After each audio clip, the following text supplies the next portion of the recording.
मित्रों, वैदिक ज्योतिष केंद्र में आपका स्वागत है। आज हम बात करने वाले हैं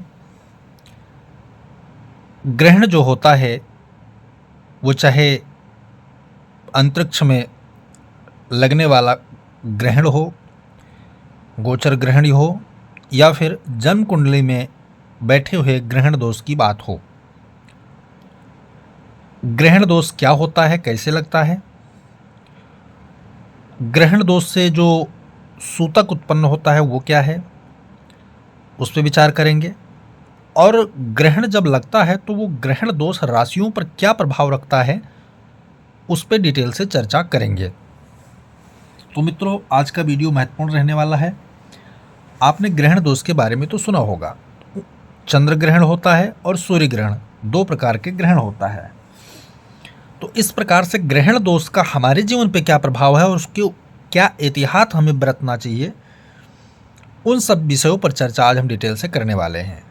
तो आप यहाँ देखिए सबसे पहले विषय को मेरे, चंद्र सूर्य ग्रहण, ठीक है, ये क्या कैसे होता है इसको बारे में आप जानेंगे। इनका सूतक जो होता है ना, सूतक वो क्या होता है उस पर विचार करेंगे। इन सब तथ्यों पर विचार, राशि प्रभाव, ग्रहण का राशि के ऊपर क्या प्रभाव पड़ता है उस पर आदि विचार हम करेंगे, ठीक है। तो विषय आपके समझ में आ गया होगा। तो सबसे पहले यहाँ आप देखेंगे ग्रहण कैसे होता है, ठीक है, ग्रहण कैसे होता है उसको देखेंगे।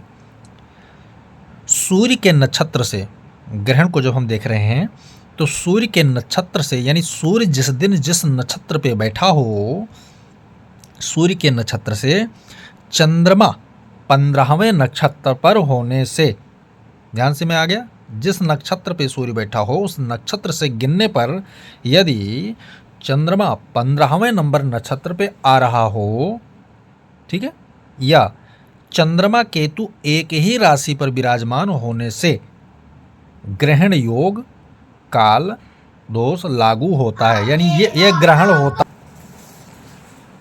तो ग्रहण योग होता है, ग्रहण लागू होता है, ठीक है। आपके समझ में आ गया होगा ग्रहण क्या होता है, ठीक है। अब ग्रहण का सूतक, जो दूसरा चीज है, सूतक क्या होता है, सूतक क्या है? सूतक का अर्थ होता है कि जब यानी कि अशुद्धि काल इसको कहते हैं। अशुद्धि काल, किसका अशुद्धि काल? क्योंकि चंद्रमा पीड़ित है, ठीक है, चंद्रमा पीड़ित, चंद्र ग्रहण में चंद्रमा पीड़ित, सूर्य ग्रहण में सूर्य पीड़ित, ठीक है, सूर्य ग्रहण में सूर्य पीड़ित।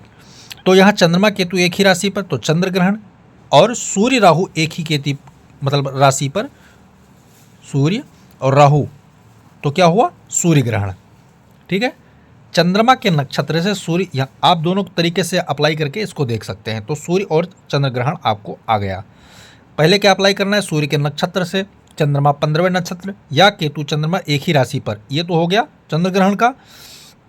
दूसरा सूर्य ग्रहण का जब आएगा तो चंद्रमा के नक्षत्र से जब सूर्य 15वें नक्षत्र पर या एक ही राशि में सूर्य राहु आने पर, तो ये ग्रहण दोनों का हमने आपको विवरण दे दिया।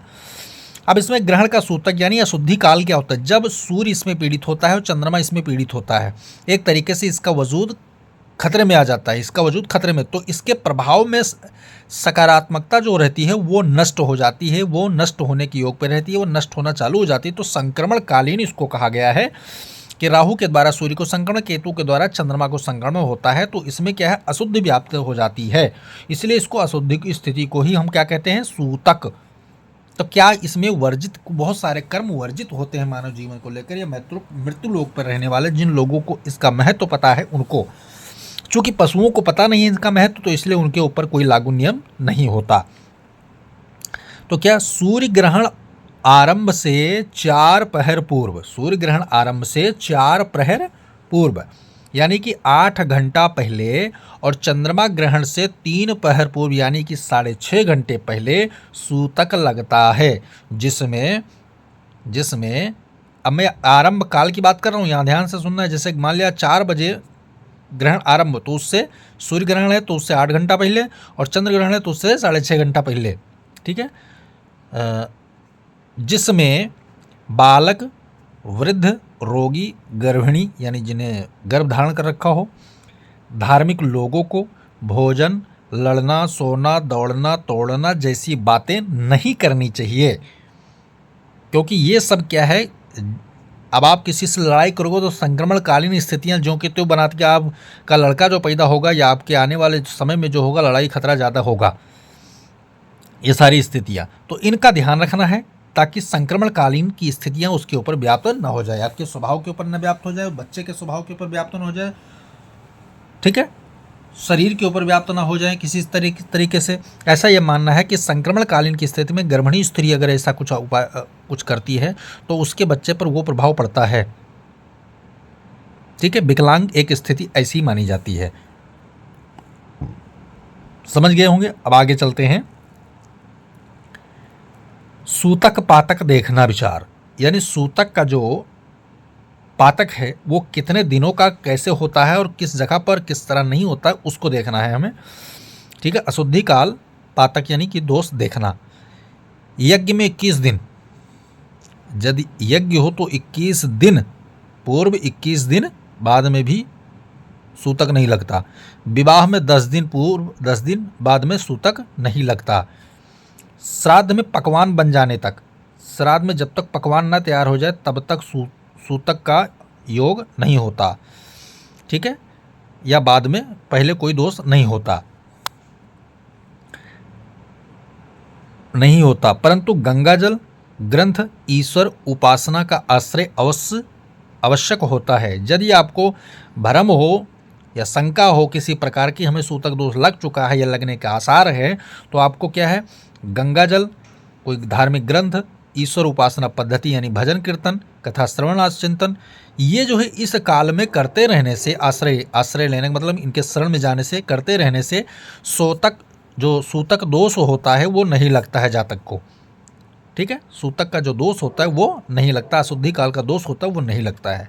अच्छा, शुद्धि काल लग जाने के बाद होता क्या है कि तुम्हारे पुण्य कर्म क्षय होते हैं, इसलिए सूतक खराब होता है। अब समझ में आ गया होगा पूरी तरह आपके। अब हम बात कर लेते हैं ग्रहण का राशियों के ऊपर क्या प्रभाव होता है और कैसे पड़ता है, उसको जानने की परमावश्यक बातें रहती हैं।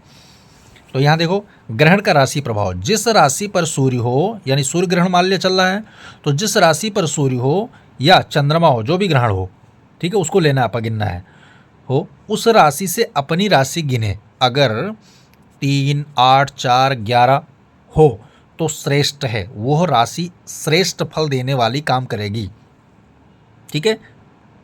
और 9, 5 और 9 ये मध्यम अवस्था में होती हैं। परंतु अगर ग्रहण योग चल रहा है, चाहे चंद्र ग्रहण हो चाहे सूर्य ग्रहण, मैंने सूत्र बता दिया कैसे गिनना है।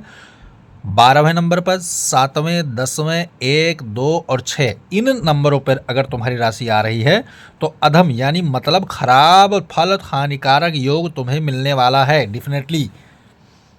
ग्रहण का प्रभाव सूत्र आपको बता दिया कैसे प्रभाव रहेगा, ठीक है। विशेष टिप्पणी पराशर महाराज ने क्या दिया है ग्रहण योग पर, उसको मैं आपको बताता हूं।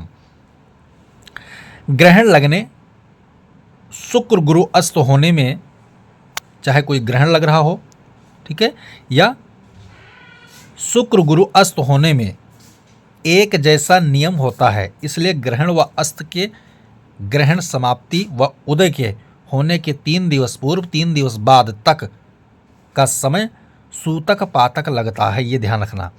जैसे मान लिया जाए ग्रहण 1 तारीख को है तो 1 तारीख से 3, 1 और अगर 31 का महीना है तो 31 और दूसरा 30, यहाँ से सूतक का स्टार्ट और फिर 2 और 3 यहाँ सूतक समाप्ति, ऐसा नियम बताया है। चंद्र ग्रहण, सूर्य ग्रहण हो तो उसमें, और या फिर गुरु और शुक्र के उदय अस्त की स्थिति हो तो उसमें क्या है कि 3 दिन आगा 3 दिन पाछा जो है कार्य को नहीं करना चाहिए, ऐसा सूतक नियम में बताया गया है, नहीं तो वो कार्य बाधित ही होता है, अशुद्धि काल में रहता है। तो मित्रों, आज ये मैंने वीडियो ग्रहण काल के ऊपर बनाया जो आपके पूरी तरह समझ में आ गया होगा। वीडियो पसंद आए तो लाइक कीजिए, शेयर कीजिए, सब्सक्राइब कीजिए, बेल आइकन का बटन जरूर दबाएं ताकि हमारा नया लेटेस्ट वीडियो आप तक जरूर पहुंचे। ऐसे नए नए रोचक तथ्यों के साथ ज्योतिष संबंधी विषयों को मैं लेके आता रहूँगा। तो आज हमारा जो विषय रहा, सूर्य ग्रहण, चंद्र ग्रहण, सूतक विचार, राशि प्रभाव आदि विचार इस पे रहा। जय सिया राम।